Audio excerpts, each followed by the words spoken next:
Yeah, I genuinely like what I do. You know, Right. like the game for me is like I'd rather be building businesses. I'd rather be doing this right now than something else. Hmm. Like it's almost this crazy liberating thing where it's like, what if you could just do whatever you wanted, Katie? You know, like what would you do? And I think most people put work into this place of like, this is a requirement to do what I want to do. Yeah. And for me, it's just what I've always wanted to do. It's why I struggled so much in school. Like all I would do is daydream about starting a business and I'm talking about third grade, fourth grade, fifth grade. Like I can't wait to get home and do this idea, or I can't wait to tell Robbie and Marissa we're gonna do this, you know, or like, or oh my, and when baseball cards hit me, that was game over. Then it was so much to learn, you know, like, and memorize and then wine. It's just always like the interest, you know? Hmm. So for you, it's just about presence. Like it's about enjoying yourself in every moment, or Yeah, it's, would you know, say that? I like every part of it. You know, it's kind of like when I see those athletes, you know, it's why I associated with, rest in peace, Kobe Bryant so much. I genuinely could see from afar that he loved practice and Yeah. rehabbing injuries as much as he did scoring 82 points in a game. Right. I understand that. I enjoy last night, 9:40 p.m., being in a meeting, trying to find costs to save jobs at VaynerMedia, which is a devastating, you're literally talking about, okay, we have to do this, or Susie Magoo might have to be let go. And I know Susie Magoo. I know her mom has got cancer. I know that, you know, and so like, these are devastating difficulties of being an executive and a leader during these times, yet I love that challenge, even though that's not fun. It's much more fun when the world is not melting, when you aren't dealing with liquidity issues in the global economy, when you don't have to make those decisions. It's much more fun, you know, but at the same token, I'm up for that challenge. I do enjoy that. Just like it's not fun rehabbing, you know, a broken arm, but if you love it, if you fucking actually love it, if you know, all of it. Yeah. And to me, the stress and the accolades, being on the front page of Inc. magazine, or being in a meeting last night at 9:40, you know, 14 hours into your day, making tough decisions, leading a group of other leaders who are probably want to be off the Zoom because it's 9:40 at night already, you know what I mean?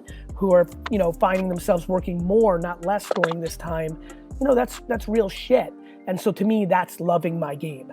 People love entrepreneurship when it's convenient. People love being, you know, a lawyer when they litigate, but not when they, you know, are behind the scene. Like, and when you're that, you're vulnerable, because then you're not completely, fully succumbed to that love, that process. That's what I mean when I talk about loving my game. Every part of it, not just the parts that are convenient, not just the parts that bring me what I want. People, like, I'm telling you, the far majority of entrepreneurs that position themselves right now, because I've watched my whole life, like, they love what entrepreneurship does for their clout, for their credit, for the potential of the boat they can buy with it. They don't love it. Yeah. So in those moments, like, I feel like people are becoming entrepreneurs because they have a thing that they want to do, right? But doing a thing, you could do a thing without having all the baggage that comes with being an entrepreneur. Right. Or it could be a side hustle, or it could be a nonprofit, or you could be the number two to somebody who's already doing it in a way that you admire and is incredible. Right. Or you could have the humility to do it exactly how you want. It's your thing, but you just might make $49,000 a year. Some of the most successful entrepreneurs I know make $49,000 a year. It's because they love honey. They have 4 bee things in the backyard. They hand package it. They sell it for $71,000 a year with a ton of profit, so they make $49,000, and they're happy as fuck.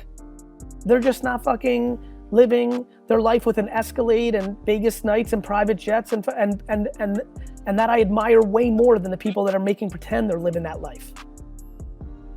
Yeah, I hear that. You see where I'm going? Like, when people are like, well, but Gary, I have to see my vision through. I'm like, amazing. You could be an entrepreneur, see your vision through, but let's talk about the financial part, because you're overlaying that you need to also be a millionaire, and your passion and your idea and your ability your ability as an artist and a thinker is high, but as a business operator to make $1 million with it, because guess what, Katie? If I started a fucking honey company, it would do $10 million. Right, yeah. Because I have the operations and marketing and all those HR, all the variables that lead to that. I just want people to be happy making $49,000 with their passion and loving all the process. Because I can tell you one thing I wouldn't love. I wouldn't love jarring up the honey. Right, okay, so that's kind of my question. But I can make 10 million and afford to pay somebody to do it.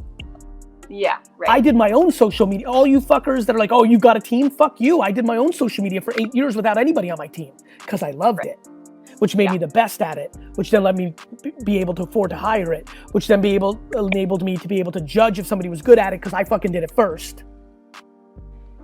Yeah.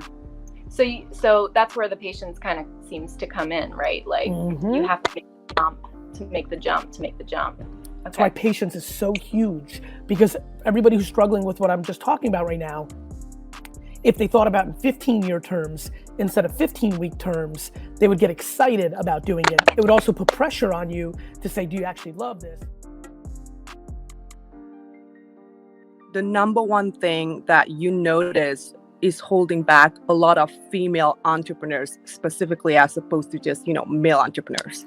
The truth is, I don't see, I interact with obviously a lot of men and women and different income levels, races, there's always nuances, obviously, insecurity is always, and judgment is always an incredible driver, but like plenty of white males that grew up in America have massive insecurities because their moms or dads implemented it. So, I think that sure, there's thematics. I hear constantly the excuse of like, well, Gary, I have to look good to make a video from more women than men. Like men say they've got to like look the part or otherwise they won't be respected. Like you hear certain things, but the truth is, it's pretty universal. It's people want things too fast. They actually don't love their business. They love money from a business to buy things they want. That destroys entrepreneurs because they're not entrepreneurs. They're in it right now because it became the thing. No different. Those same people 20 years ago would have been doctors and lawyers and dentists and architects or whatever the money brought to it. What has happened with entrepreneurship over the last half decade is, people think that's where the money is. And so you have a lot of people going into it who don't love it. A phenomenon that became obvious to me when I got into Vayner Sports. So many athletes actually don't love their sport. Yeah. It's the place where they can make the most money. So, I think it's insecurity, or it's complete and utter addiction to buying things or having, and then it leads to insecurity, right? Because having a big car, having a nice clothes, having a big house, having that car that everybody thinks is cool, or flexing on a picture of the nice vacation you're on, oftentimes is just another indicator to insecurity that you need outside validation to, drive your happiness, and you're not able to deal with, criticism. And then now what you're going to see is a lot of entrepreneurs really fail because they just really didn't actually know how to run a business. It was really, their economics were upside down. They didn't save, they didn't make assumptions, they didn't strategize. And so that's something to think about. Okay. And then my last question would be, just segueing off that is, talking about insecurity. How, I deal with a lot of people, and myself, I suffer from insecurity sometimes. Like, how do you, when you're faced with that, I have a lot of clients or colleagues that are insecure and I can come across as really strong. How do you make sure that they be aware of that and don't get defensive? Because that's my number one thing with just working with people. Like, they get super defensive and then they just... It's tact. It's why I think I do what I do well. It's delivering, I think most people that are candorous don't know how to deliver it with sugar. Okay. Give some sugar. Yeah. Of course. The reason this all works and this show works and I work is because I'm coming from a place of compassion and love and empathy and legacy, which leads to sugar. Most people, when they give radical candor or when they shoot it straight, are actually coming from a selfish place. They're giving radical candor that they hope they spend more money with them. Or, they're coming from a selfish place. Yeah. So how do you make people not be defensive? come from a place of love and selflessness, humans are animals. They sense things. A lot of people think they can just be a bull in a china shop, and that might work for a little while, but long term, that is not a sustainable model, and you will lose your audience. Mm-hmm. I'm just trying to do my passion right now. Like, I've been documenting, like, what you say, like, document my stuff. Like, I just put up freestyles on my Instagram, I dance. Like, I kind of, like, put stories for Final Fantasy VII, and I'm just trying to figure out, like, how can I make myself, you know, really just give myself to other people, because I've been working so hard to help myself be, like, I've been selfish about myself and not chasing money or anything like that. And really now I just want to be able to inspire people, like, hey, you don't have to really, like, you could be just happy, like, good news, at home, good just news. doing what you But love. I hear so many people that they want to inspire people. Inspiring people is very easy now. It's 2020. You make videos, Right. you put them on TikTok, Facebook, Instagram, Snapchat, Yeah. and you'll inspire someone. That's Okay. inspiring people is very different than building an audience that you can monetize so that you can be self-sustaining for your life. Mm-hmm. You know, inspiring people, you have a crazy story. You ran away from home. There's a lot underneath that. You can inspire a ton of people by telling real stories and crying on YouTube and Instagram, and you'll fucking do great stuff. I mean that, brother. You'll do great stuff, Alex.